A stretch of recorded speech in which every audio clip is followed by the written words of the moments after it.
Welcome to Revolutionize Your Retirement Radio, bringing you insights and strategies to help you create a magnificent and fulfilling second half of life. Here's your host, certified professional retirement coach and best-selling author, Dr. Dorian Mintzer. I want to welcome everybody to my fourth Tuesday Revolutionize Your Retirement Interview with Expert series. I'm Dori Mintzer, your host of the series and owner of Revolutionize Retirement. Without any further ado, I want to introduce our special guest today, Hugh J. Willard. He's a psychotherapist, singer, songwriter, and author with a career spanning more than 35 years. He's developed and taught courses on exploring identity, meaning, and creativity in the second half of life for numerous Osher lifelong learning institutes, including those at the universities of Duke, Georgia, North Carolina State, and UNC Asheville. Hugh's first nonfiction book, Finding Beauty in the Gray, Stories in Verse from the Third Age, is going to be the focus today, and it was published in November 2023. His other published works include a children's chapter book series called The Goodwill Vultures Club, a young adult novel titled you're going to have to pronounce this for me, Hugh, but I don't think it's Dagatoga. Thank you, Dagatoga, and a novella titled Clive's Crossing. He's currently working on his MFA in creative nonfiction at Bay Path University. He also has a podcast series titled Aging Well, Finding Beauty in the Gray. And just as a note, I met Hugh virtually, never met in person, but I met Hugh through an introduction from Peter Balsama, who really helped coordinate the whole programming at University of Georgia, Athens, where Hugh has taught and where I also have taught virtual courses. And I felt really honored that he had me as a guest on his podcast series. And I do want to comment, his book, Finding Beauty in the Gray, is a gem. It's just this lovely collection of stories, essays, poems, and reflections about life and aging through a lot of interviews with third agers. It's really quite special. And he also shares it's a lovely peek into kind of learning about you and your growing up and all about your curiosity, creativity, music, laughter. So it's a really very special, lovely book. So I'm delighted to have you with us today. Dori, thank you. It is. It's just a joy to be here and to have time together again. Thank you. So I always like to start with just even a general question. Why this book now? You've written young adult books, fiction. Why this now? And then we'll get into some other questions. Sure. I think it's a great question. It's really, I think, an organic, it's a natural coming together of just the path I've been on. As you mentioned in the introduction, I have had a very lengthy career in psychotherapy. I've had a private practice for decades now. And over the course of this career and my time with my clients, I more and more found myself drawn into the exploration of creativity with my clients. Of course, we can't make a one-size-fits-all statement about this. And typically, folks are coming to therapy because they are experiencing some concern, some trauma, some life adjustments, events that are happening that are distressing on some level. And so it's easy to have this default lens that is about attending to the remediating of those symptoms and that experience. And it can have that pathology lens. And it's not that's a wrong direction to take, but it felt to me over time that in some ways almost fed into a reinforcement of perspective of pathology. And I just felt myself drawn more and more to going in a different direction, a much more generative direction. And the creativity was the most immediate, and it just made the most sense to me to do some exploring and some learning and culling through the research and finding how to help my clients engage in these processes in Mm. support of them going in healthier directions. And a good percentage of my clients are either in retirement or approaching retirement. And so the population went hand in glove with this. Mm. And that moved me into doing the Osher lifelong learning courses, putting those together.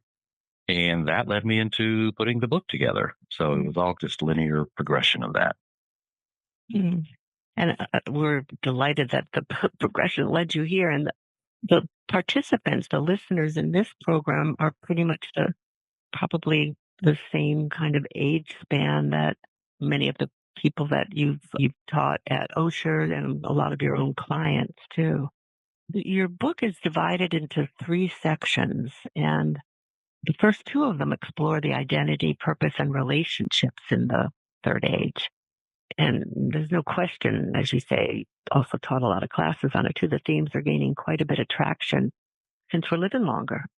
And then you have this really expansive, comprehensive kind of section on creativity, and highlighted a little bit when you just were talking about that focus in your work. But tell me more, because you're part of the inkling I got about your past is creativity has always been a part of your life.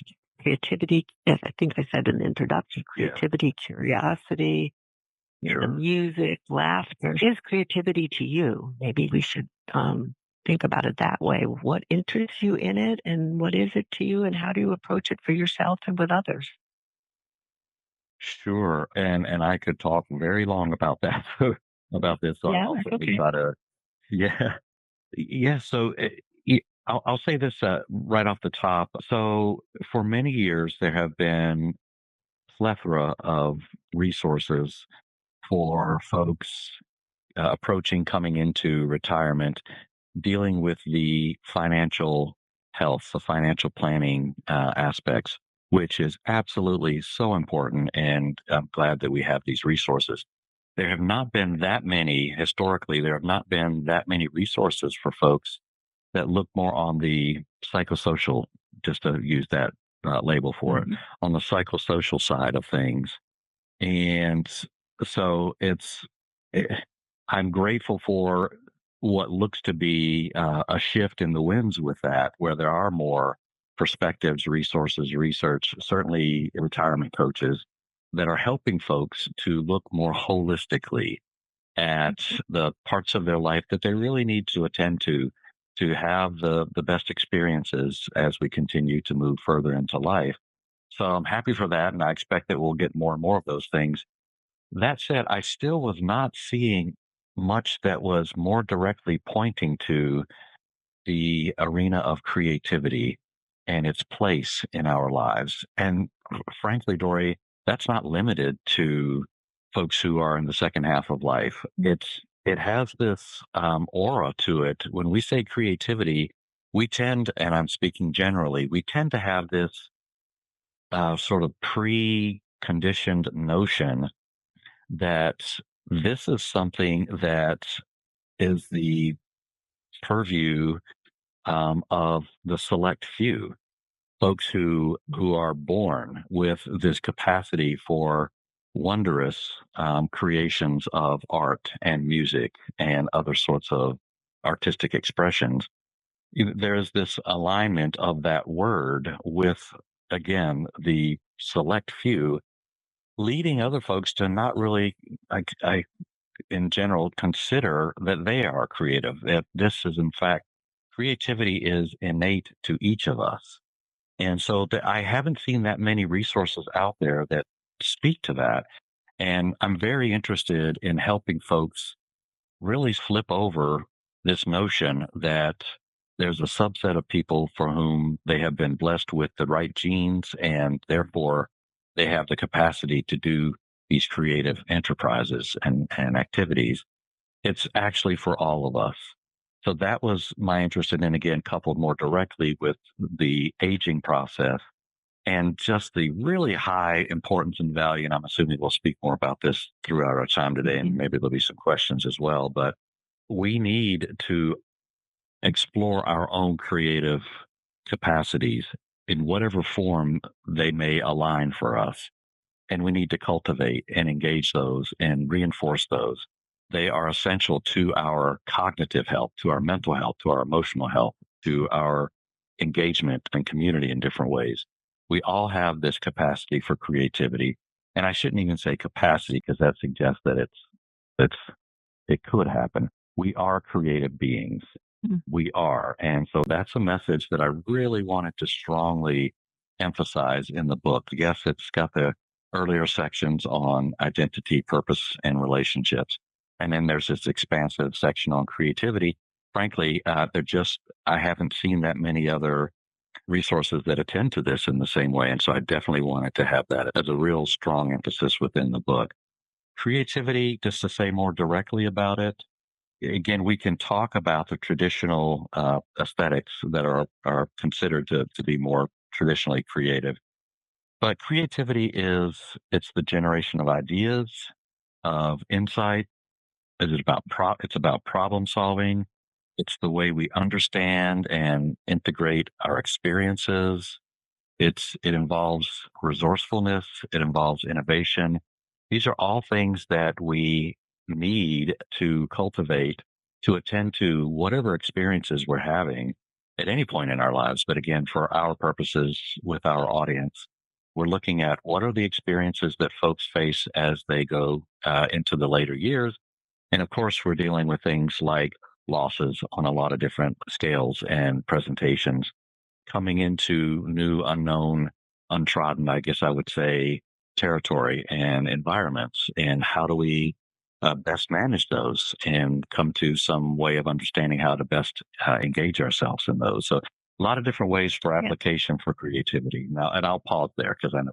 Yeah, no, I think it's so important. And it's the creativity, not with the big C, as you're saying, Yeah. the Grandma Moses or Yeah. various, but the little C. And part of what you say in the book that I think is so helpful is when you think about it, it really is from cradle to grave of just thinking about the lenses, the lens that we have and the way we perceive the world. And I do want to just, for those who maybe came on a little late, those of you who are alive on the call, on the event page, please submit any questions you have that I can integrate into the interview with Hugh, and you have a chance to win a copy of his book. So just want to encourage people to ask questions in case you missed my little introduction before. Yeah, it's so important. And part of what I like, although I agree, and I want to stay focused on the kind of creativity as we age, but I do love that in the book, you really give these examples of we're born to both be creative and generative in a sense. And you do focus on how infants, I'll let you talk about it, how creativity evolves as we're growing and sometimes how it maybe shuts down, but how we can open it again. So maybe you could speak to that. Sure, absolutely. So, in the late 60s, NASA that's the time, of course, the moon landing, the Apollo missions. And of course, NASA was very keen on recruiting and hiring folks with wonderfully creative and innovative minds to come to what's the word I'm trying to come up with? To come up with the answers to how to navigate space and how to more be a part of that process. So they did some research and they put together this creativity test for their recruits. And that was a way for them to discern who would be good fits for the NASA programs. Excuse me. Coming off of this, there was a study led by a gentleman named George Land, and he used the test that was crafted for the NASA recruit. And he used it with 3 to 5 year olds. They were, I think, a part of a Head Start program, and it was a group of 1,600 kids, and ages 3 to 5, and gave them the same test. I don't know how the test was delivered, but to discern what they were calling creative genius. And the 3 to 5 year olds scored at 98 on these tests, and so they were labeled as creative geniuses at the same level as were the NASA recruits that were selected for NASA. So this isn't about an IQ test and engaged learning processes. This was about creativity.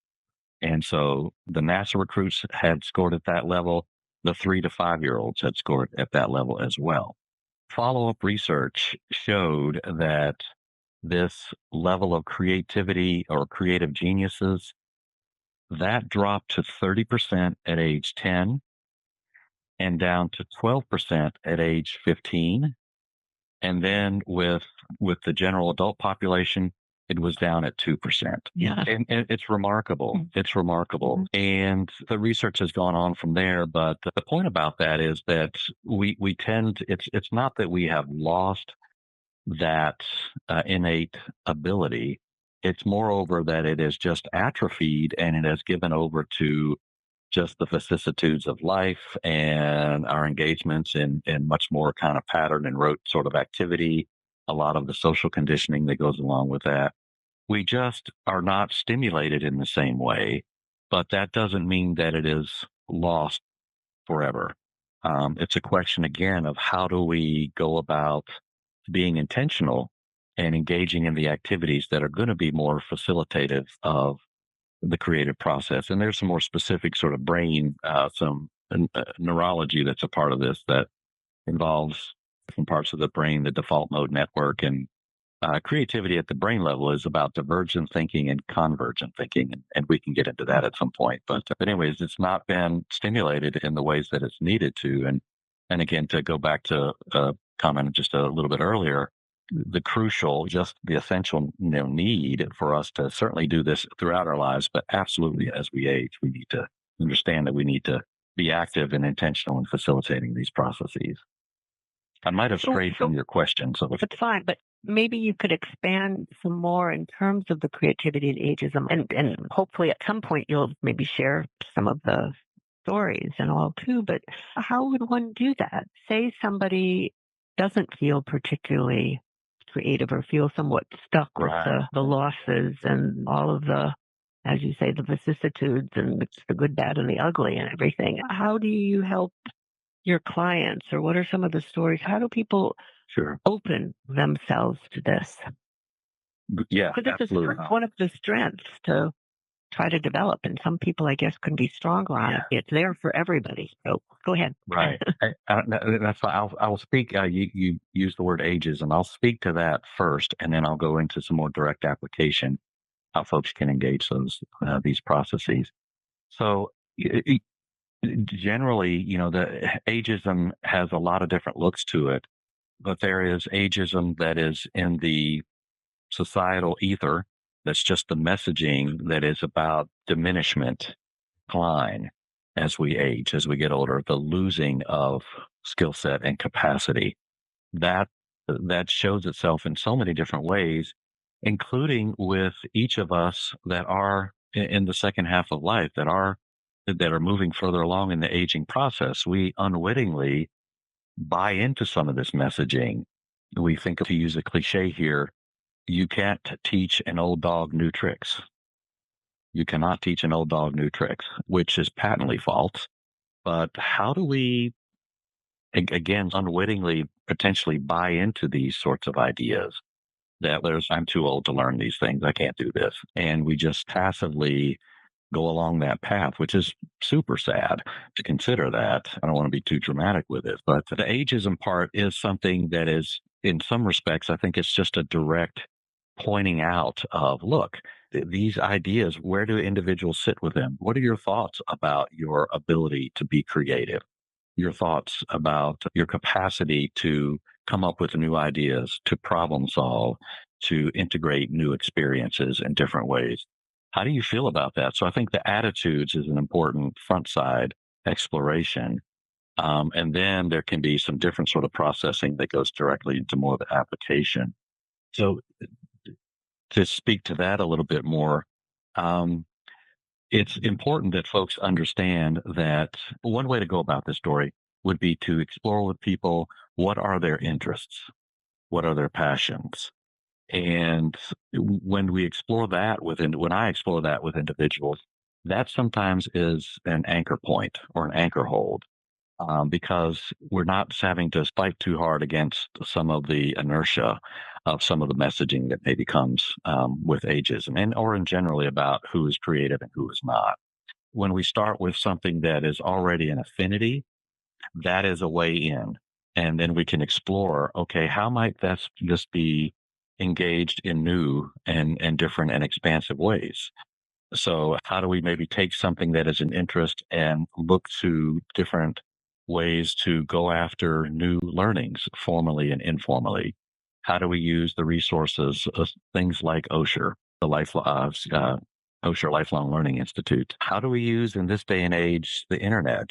There's plenty of lighthearted, ribbings and jokes about digital technology, and it can frustrate the bejeebers out of me, as I'm sure many of us. And then the jokes are about how the younger generations, which of course they have come up through, they've known nothing other than the digital age or came to it very early. So they have this sort of agility with technology that maybe older folks need to have a different path into. And so do we consider that, oh, I can't do that. I don't know how to do that. I respect the frustration factor. I promise you, I respect the frustration factor. But where we can open ourselves to some insights and learnings and supports from people around accessing digital technology and engagement with it, that opens up a whole new world of learning and resource around that and exposure to new experiences and ideas. Our openness to learning, again, formally, informally, is really important. Curiosity, again, when we can go after interests, we can try to then sleeve off of that a bit and to explore areas that may be untapped. I like talking about curiosity and what are you curious about? And sometimes we can use relationships to go after curiosity because it's maybe not the particular thing, but it's more the person or the persons. So my children have interest in this. My grandchildren have interest in this. I don't know anything about it. I may not be interested in it on my own, but I'm interested in my children and grandchildren.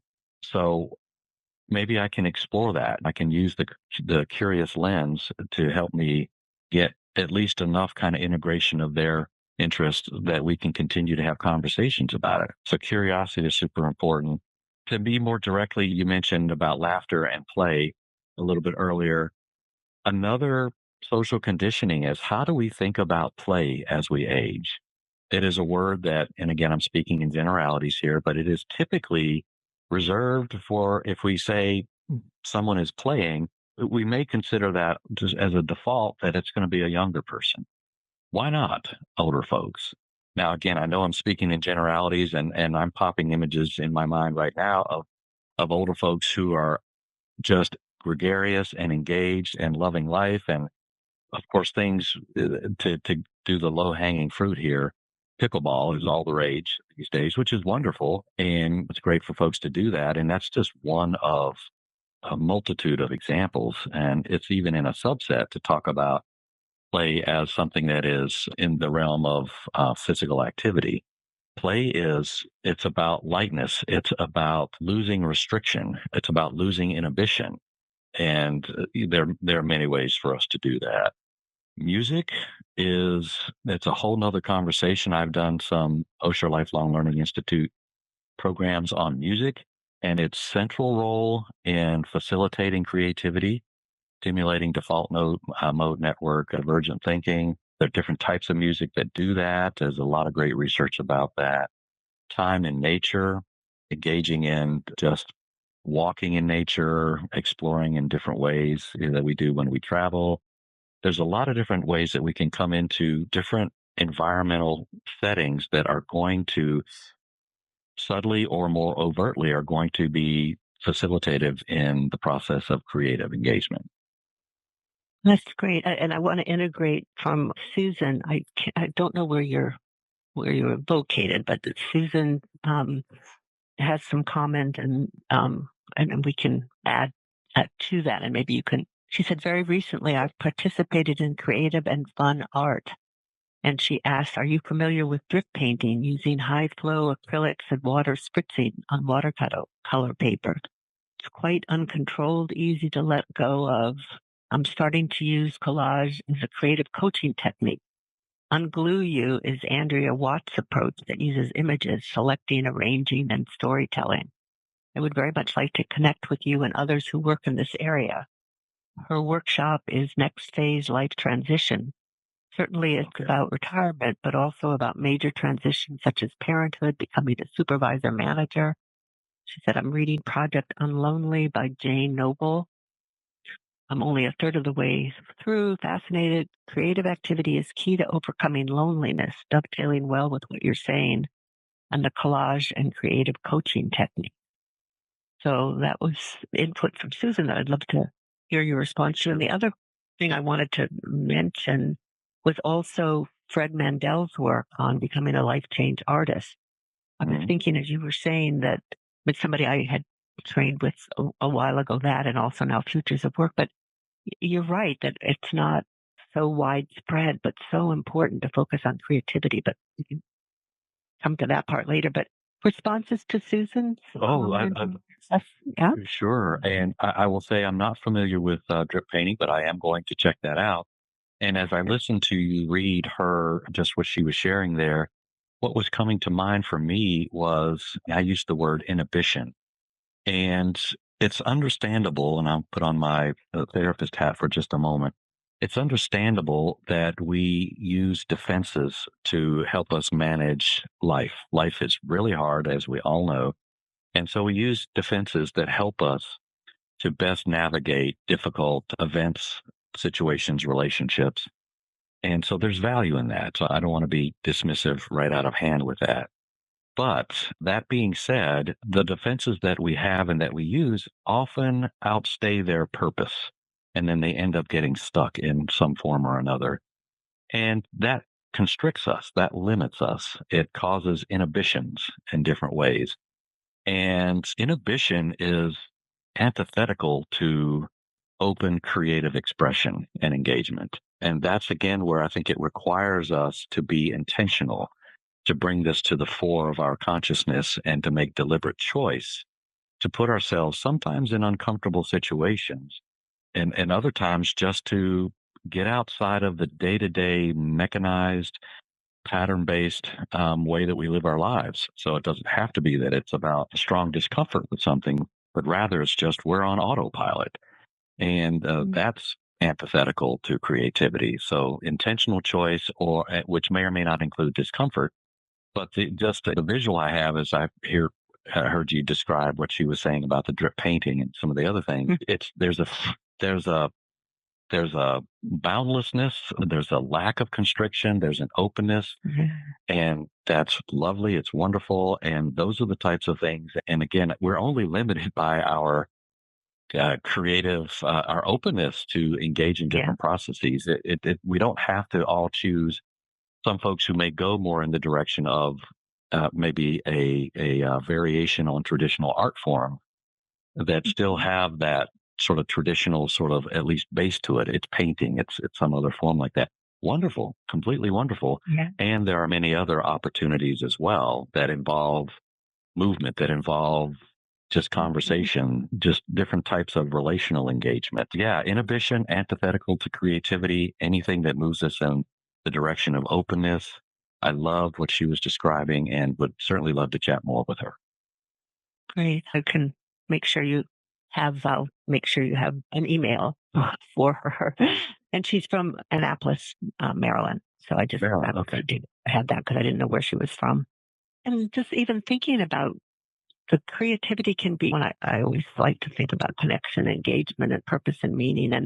And Susan mentions about the overcoming loneliness. And I know in your book, and maybe you can share a little of some of the stories or essays or your own poems, because it just connects in it just resonates so much. It's, reading your book feels like having you in the living room.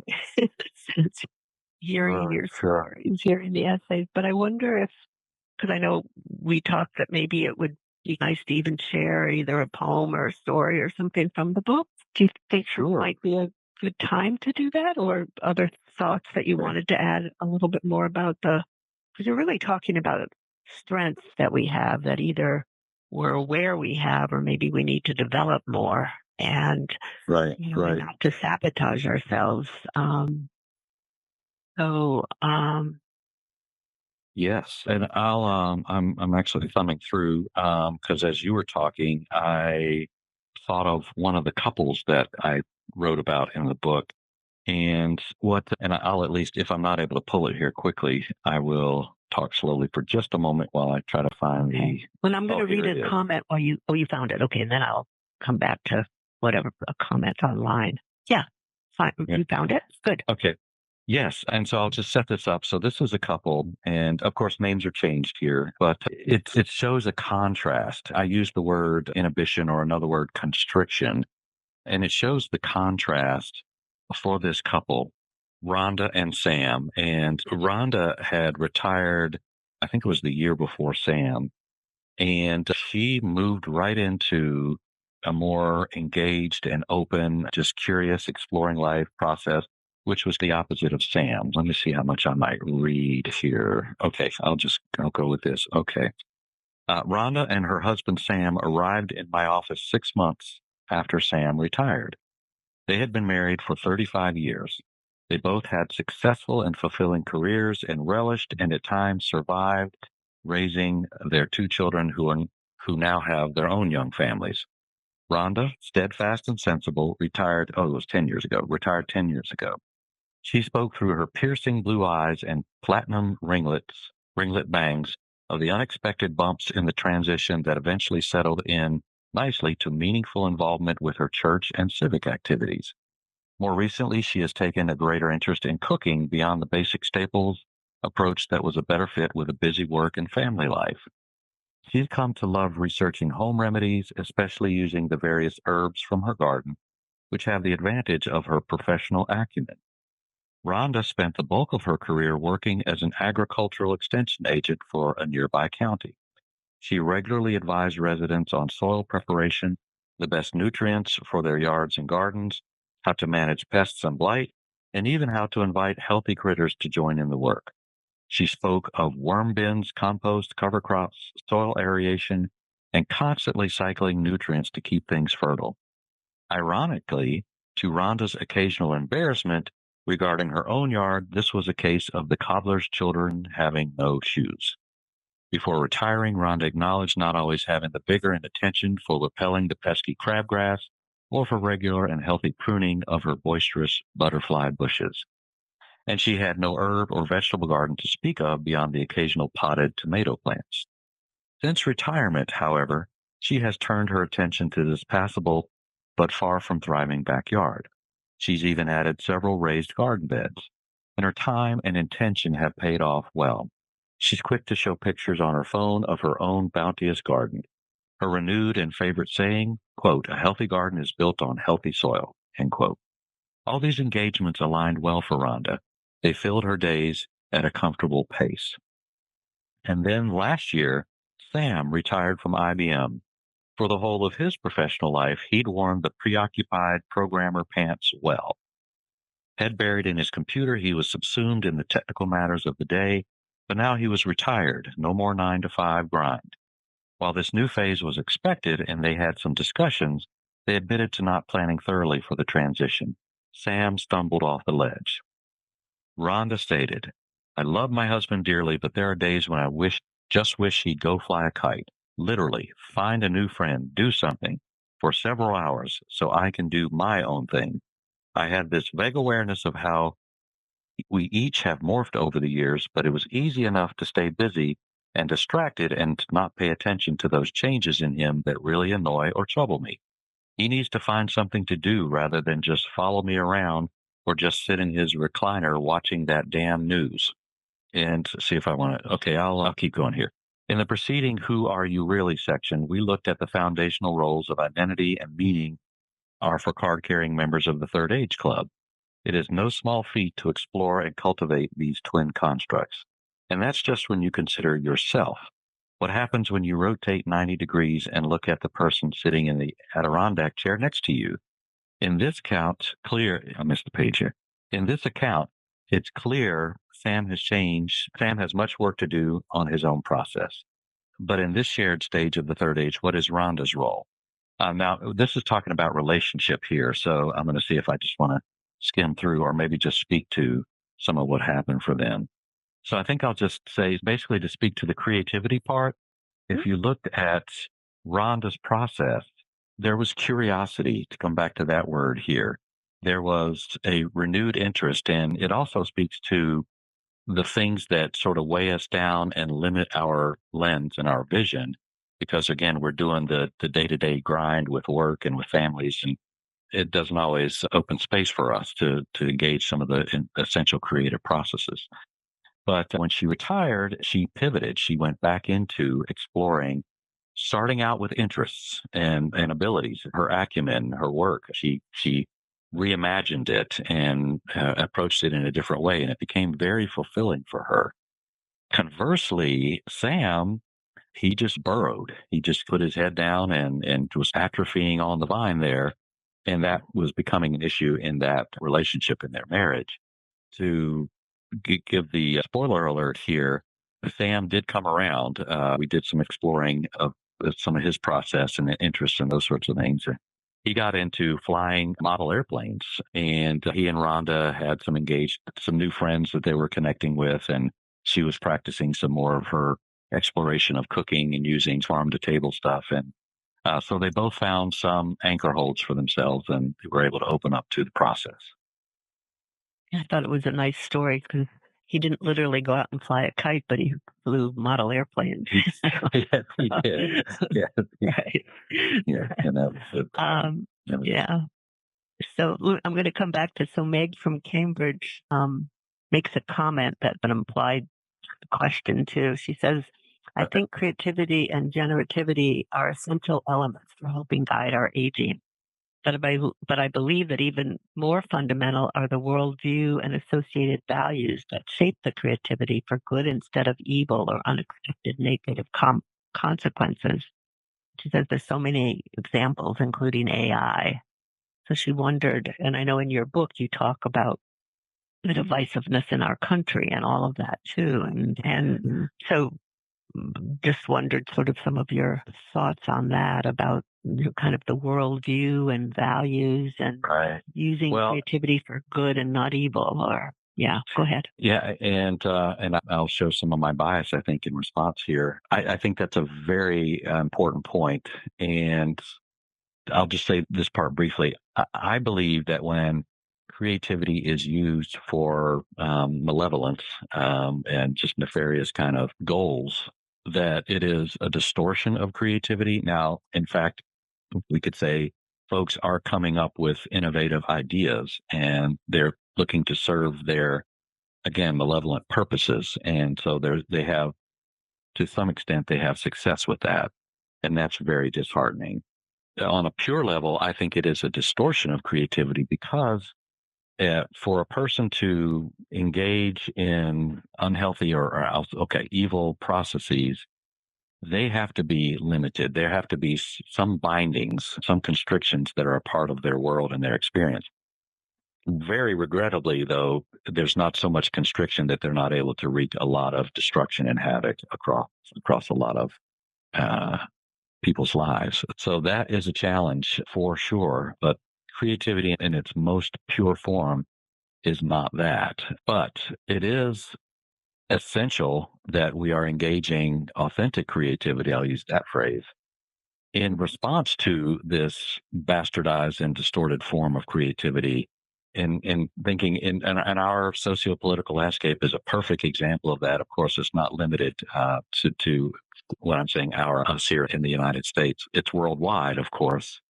And it calls to us to get past our own fears and our own anger, be it justified anger. It calls to us to work against some of that, certainly to use some of the energy in the pursuit of resolving the crises that we're in. But we have to take care that we're not going to be limited ourselves because of our own, again, reasonable, understandable, fair anger at the way people use creative processes in pursuit of bad returns. We have to figure out how we can engage those folks. and how we can, without endorsing their ideas, not categorically reject them, just abjectly toss them out. We have to figure out. And I respect anybody who is just so tired from the fight that they need to take a break from that. I do respect that. But to speak on a more holistic, longitudinal level, we have to find out how we are going to engage with people who think differently than we do. And that absolutely involves creative process. And just being aware of our own values and creativity, the different strengths. You talk in the book, I'm just aware of time and stuff too, and which, yeah, that's what I really want to talk about, time. I have some other things too, but you have Yes. this lovely part kind of in the last section about the role of time and how your concept of time has shifted throughout the trajectory of your life. And so I'd love you to, I think in the chapter where you were talking about trees, the epilogue. Yeah. And I really love that part of what you've learned from trees and the circles of trees and understanding our own lives and understanding time. So I know I'm shifting it a little bit right now to that, but I'd love you to share that part because I think it's such a thank you. lovely part of the book. Yeah, go ahead. Thank you. Okay. Okay. Make sure I'm going to get the right one here. Okay. Okay. Yes, I'll just move through this. Yes, this is an epilogue, the first part. The subtitle is Trees.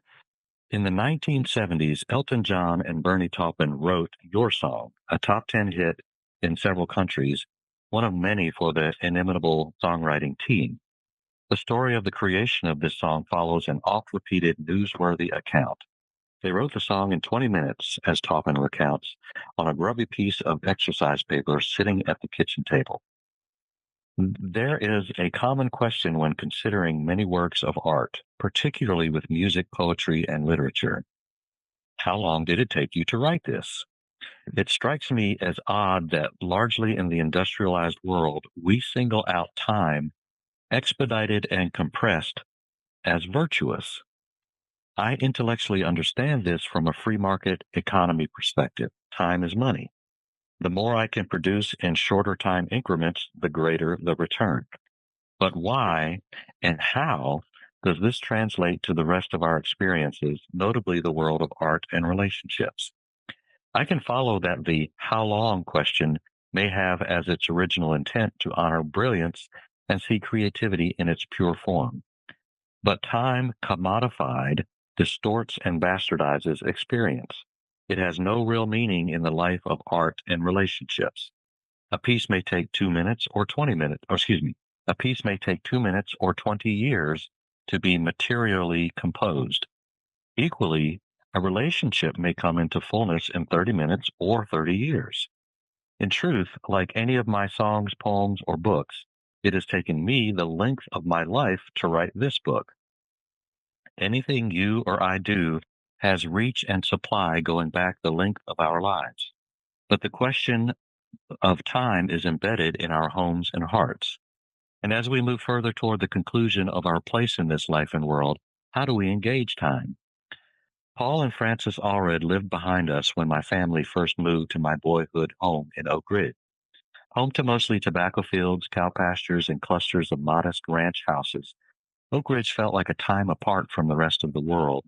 At least it did to this mop-headed boy of fanciful imagination and more than a touch of mischievousness. The Allreds had retired many years before and enjoyed the easy cadence of Oak Ridge life. Paul collected arrowheads and other Native American tools found on the local lands. He took a special interest in sharing this passion with Lee and me. Lee is my brother. On occasional spring mornings, he would take us to various newly plowed fields to hunt for arrowheads before the crops had been planted. This was but one of many out-of-time childhood experiences for me, further punctuated upon finding one of these precious stones. The adventures of that young boy soon gave way to adolescence and the participation in some of its proscribed rites. Adolescence segued into the independence and exploration of young adult university life, which in turn begot the joys and toils of family and career. Today, my vocation in psychology and counseling has stretched to over 30 years. Now, as I speak blessings to both my daughters, my oldest embarking on graduate school in social work, and my youngest on her way into her undergraduate world away from home. I remember their early years and am reminded of my own youth. As is often the case, many artifacts of our youth, including my small ruddy collection of arrowheads, were lost along the way. But the memories remain. As I am traversing yet another threshold along the linear time continuum most of us unwittingly subscribe to, I'm choosing to say yes to time, not in the aforementioned linearity, wherein time is a quantification, nor in the culturally carved construct that our Western first world society wields as viable currency. Einstein famously described time in the dimensional form, manifesting in a curved relationship with space. Similarly, many Native American tribes experience it as circular. I'm not even saying yes to this perspective, at least not in the broad existential frame. I am choosing to view time as an ally, a friend. In other words, it's personal. Ultimately, whether we think of time as an abstraction, construct, or tool, it is personal to each of us. We are in a relationship with time. The character of that relationship is most worthy of deliberate exploration. For much of my adult life, I have perceived time as an adversary, a competitor, or at least an impediment. And yet, time was never the threat. Mine was unhealthy fear of lost opportunity in relationships, unhealthy fear of painful rejection, unhealthy fear of unfulfilled dreams. Under the guise of a type B, take life as it comes persona, my inner white rabbit, I'm late for a very important date, waged regular combat. The product of this unholy wrestling has been a nice spike of anxiety for me. While the landscape changes when we cross onto the untrodden fields in our lives, we often carry old patterns of perceiving with us. I'd like to change that within myself. I'd like to try walking alongside time rather than trying to outrun it or seeking to lasso and tether it to a fixed place and experience. Maybe together, time and I will find a few more arrowheads jutting almost imperceptibly up from newly turned soil.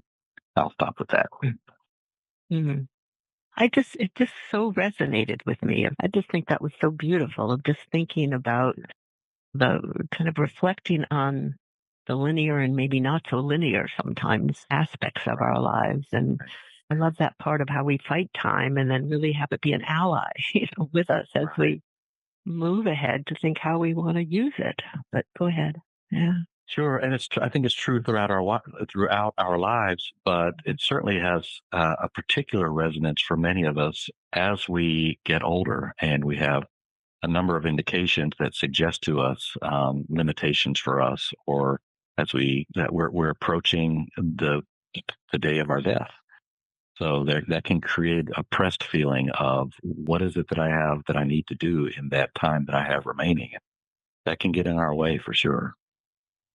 Absolutely. And with that in mind, I know you've gone back to school to get your MFA in creative writing. Yes. Hmm. Tell us more about that. Mhm.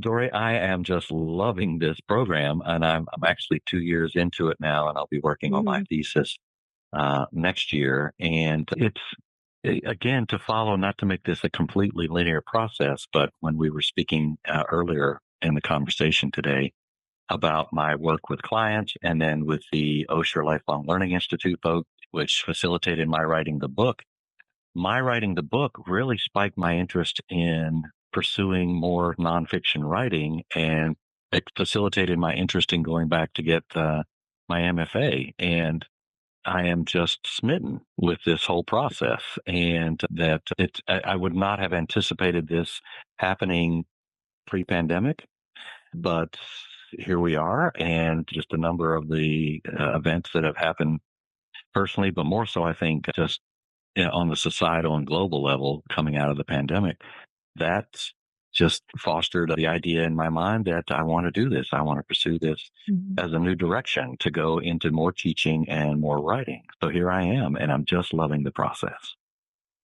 Great. And it's a beautiful role model that it's never too late. Anything else you would like to add? And then I'll remember what I wanted to ask you.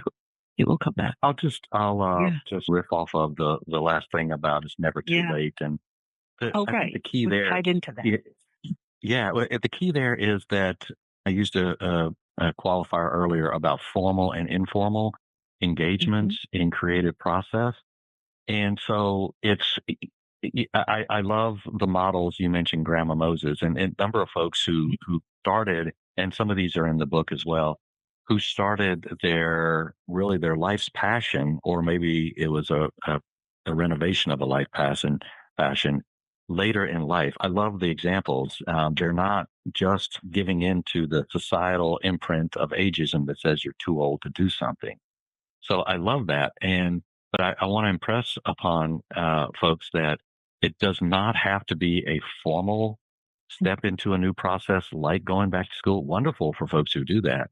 But it happens on all levels of formal and informal. So maybe it's picking up a musical instrument and teaching oneself to play or taking lessons, or maybe it is going back and revisioning and revisiting relationship and how they may be improved or altered or enhanced in some ways. There's an essay in the book about a gentleman who rode his tractor from Iowa to see his brother in Wisconsin, and there was a movie made out of that. But that's not it's a formal action, but it was an informal. It was he made a decision to do something, and he was not going to be deterred by that by any of the limiting factors of that. It's always we can begin again. Always we can engage. It's never too late. Which I think is so important to keep in mind because that's where we have to fight our own internalized ageism. Yes. Feeling like we're over the hill or we can't do or mean expectations because we can sabotage ourselves with that. And I know you mentioned in the book too, Gene Cohen, who talked about the plasticity of the brain. Maybe just share because I think he helps us really be open to what's possible and even better as we get older. Sure. Gene Cohen is wonderful. I'm glad you mentioned him. He has a great book called The Creative Age. Yeah, you're mentioning the plasticity of the brain, and there's been a number of researchers who have worked in this area. And there was a time when conventional wisdom was that our brains started forming in utero, develop a lot up through the first 25 years, and it's all downhill from there. And that conventional wisdom has been completely turned over. We know now that there are these processes that are called neuroplasticity and neurogenesis, and the neuroplasticity speaks to how our brains can be retrained, how they can engage in new processes. It maybe is different as we age, but it doesn't mean that it is no longer accessible.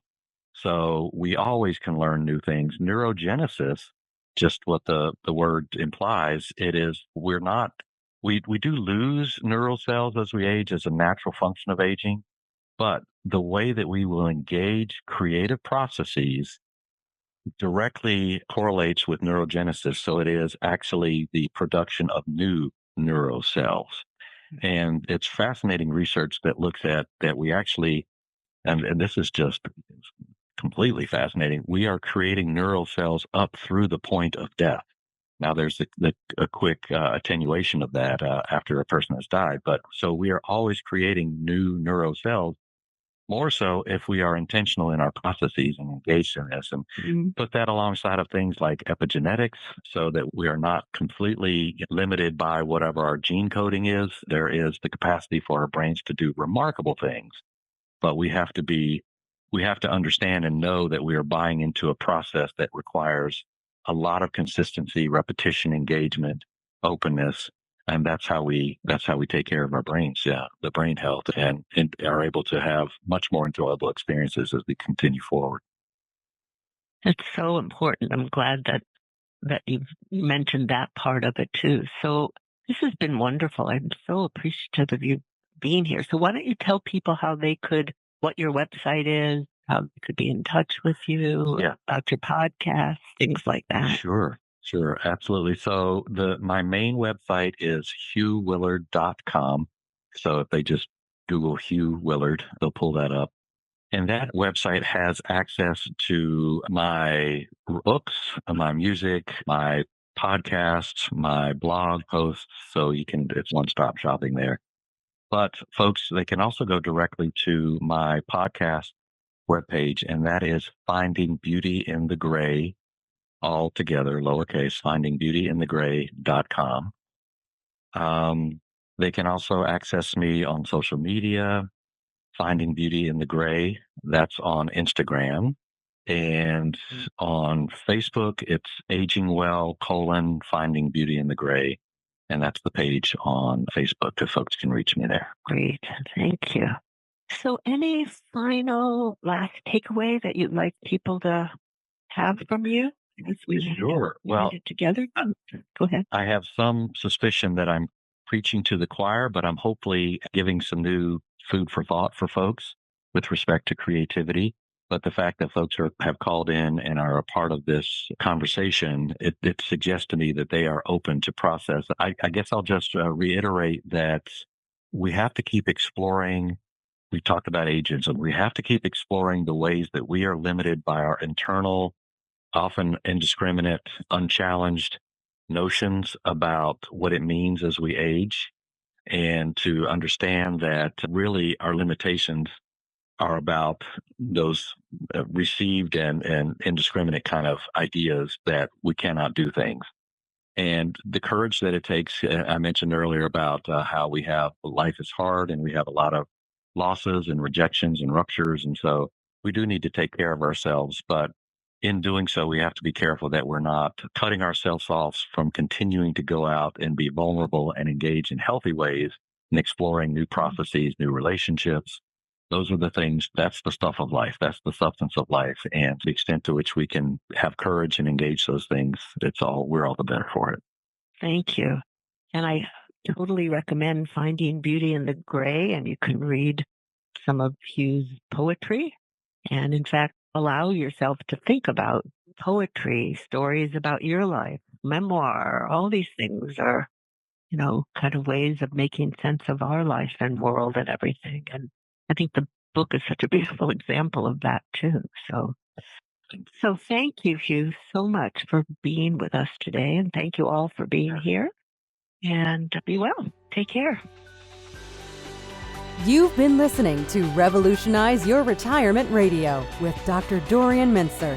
To learn more about the resources mentioned on today's show, listen to past episodes, or download our free retirement transition guide, visit revolutionizeyourretirementradio.com.